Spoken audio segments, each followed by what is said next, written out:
Salam tandan berduri, panen di musim hujan, buahnya banyak membrondol seperti ini.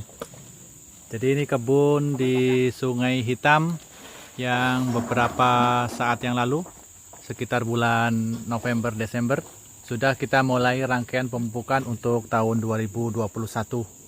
Saat ini kondisi daunnya sudah cukup bagus, nampak lebih hijau dari sebelum kita pupuk kemarin. Jadi ini kondisi daunnya sudah mulai terbuka ya, seperti ini. Ini adalah salah satu efek dari pemupukan yang kita lakukan, yang mana pupuk sudah mulai diserap oleh tanaman. Terlihat di pelepah yang ada di beberapa pohon yang ada di kebun ini. Ini pada melengkung ya, agak lentur, agak terbuka, dan warnanya cukup hijau.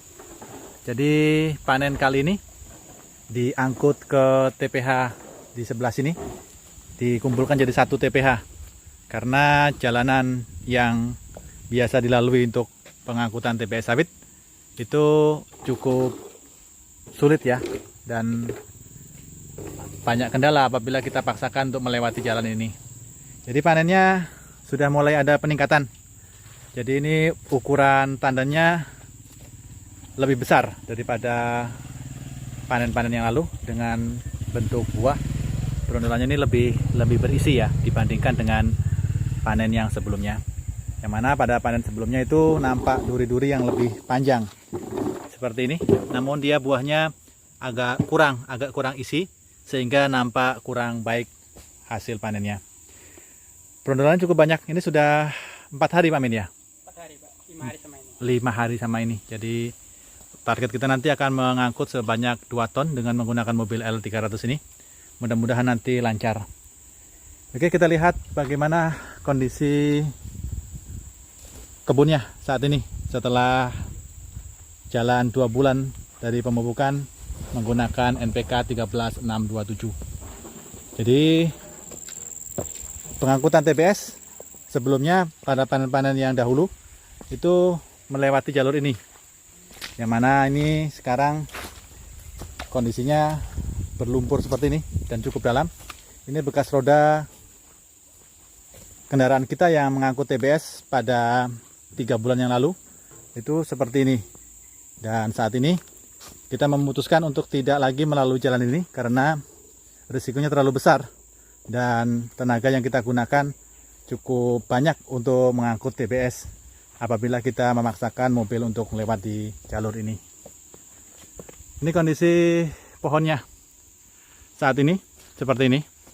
Ini kemarin dipupuk menggunakan kapur pertanian ya, yang kandungannya CaCO3 atau kalsit, yang kita berikan sebanyak 2 kg per pohon untuk pohon-pohon yang ada di area ini.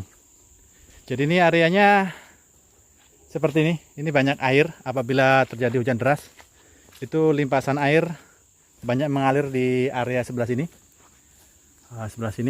Dan saat ini panen digunakan paret ini ya untuk menarik buah yang dipetik menggunakan terpal. Jadi buah ditumpuk di area sebelah kiri dan kanan dari jalur ini, kemudian ditarik melalui paret ini menggunakan terpal hingga ke TPH yang di sebelah sana. Cukup melelahkan proses panennya, dan ini kita berharap untuk kebun ini bisa kembali panen optimal ya, karena ini luas lahannya sekitar 11 hektar ya, 11 atau 12 hektar luasannya. Namun panen hanya menghasilkan sekitar 6 ton atau 7 ton ya untuk satu rotasi panen 15 hari. Jadi dengan pemupukan yang kita berikan diharapkan ada sedikit peningkatan, karena untuk panen sebanyak 6 atau 7 ton untuk luas lahan seluas ini itu masih kurang nampaknya. Jadi perlu adanya upaya ekstra untuk meningkatkan hasil panen di kebun ini. Seperti ini nampak masih sisa-sisa kemarin, kondisi kemarin dari kebun ini, yang mana daunnya banyak yang kuning yang kuning dan kering seperti ini.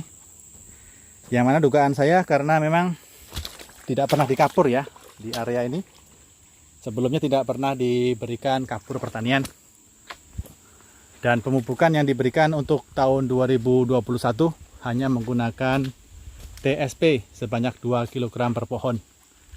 Sehingga saat ini kondisi pohonnya seperti ini. Pembuahannya kurang maksimal.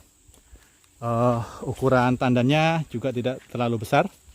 Dan jumlah tandan yang dihasilkan di pohon ini belum terlalu banyak. Yang di area sini belum dipanen ya. Ini baru separuh panen yang dilakukan untuk kebun ini. Yakni di wilayah sebelah sana sampai di sebelah sana.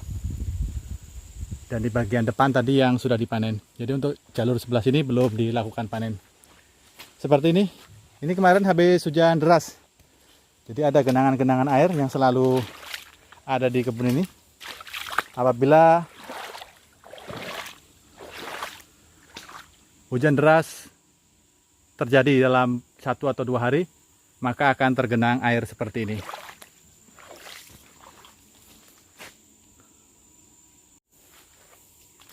Awalnya tanah di daerah ini merupakan tanah rawa ya.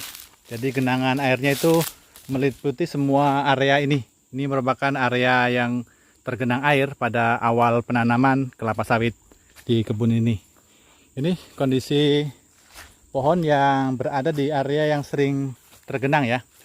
Jadi di sini lebih sering tergenang karena ini posisinya lebih rendah dari daerah yang sebelah sana. Karena air yang dari sungai yang ada di sebelah sana itu melimpas ke sini apabila terjadi hujan deras. Dan kondisi tanamannya seperti ini. Yang seperti ini perlu penanganan yang khusus ya. Ini agak sedikit sulit apabila kita mendapatkan lahan yang seperti ini. Karena ini faktor utama yang menyebabkan kondisi tanaman seperti ini. Ini adalah faktor genangan air ini ya. Genangan air yang tidak bisa tuntas. Yang selalu membasahi area perakaran tanaman. Ini sudah dibuatkan tapak timbun ya. Waktu penanaman dulu dibuatkan tapak timbun seperti ini. Ya, karena dulunya di area ini air semua ya, selutut itu air, sehingga untuk menanam pohon ini diperlukan tapak timbun yang sekarang berbentuk seperti ini ketika tanaman sudah berumur sekitar 9 atau 10 tahun ini. Dan kondisi yang di area ini rata-rata seperti ini ya, karena ini memang selalu tergenang yang di area ini, sehingga pertumbuhan tanamannya tidak optimal untuk daerah sini. Dan proses pengangkutan TBS-nya pun cukup sulit untuk area yang di sebelah sini. Ya.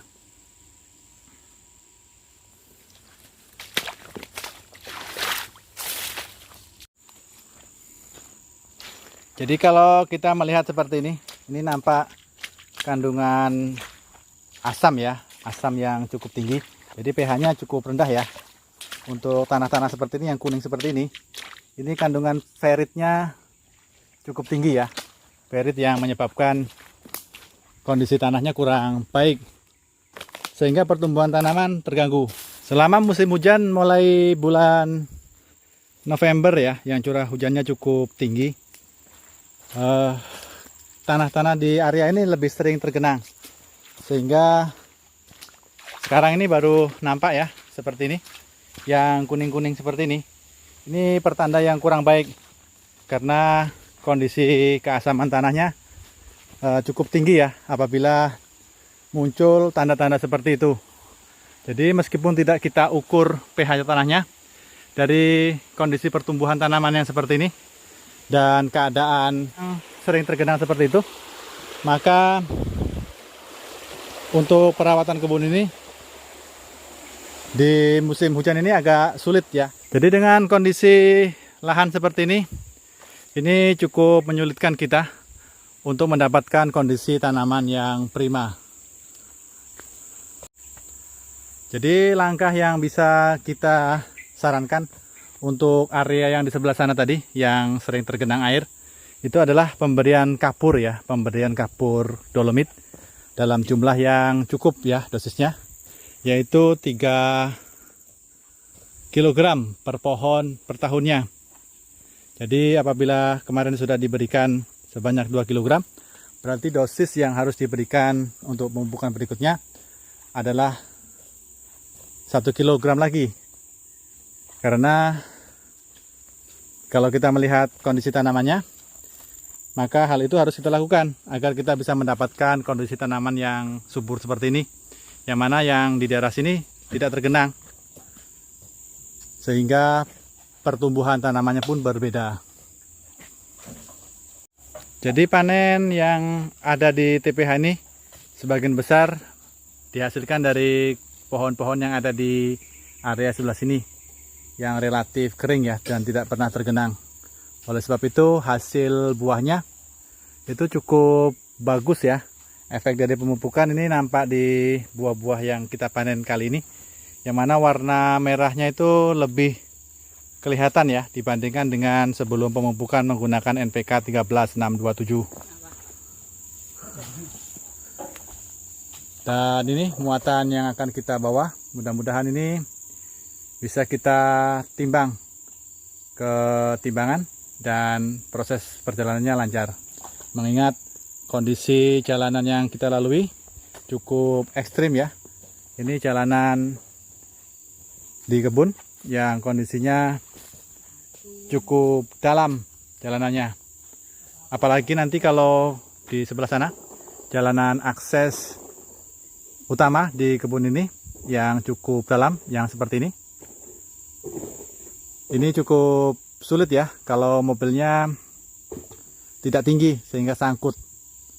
Beginilah kondisi kebun petani sawit swadaya dengan kondisi jalan yang seperti ini dan kondisi kebun yang sering tergenang air. Namun kita tidak putus asa, tetap kita usahakan agar meningkat hasil panen di kebun ini.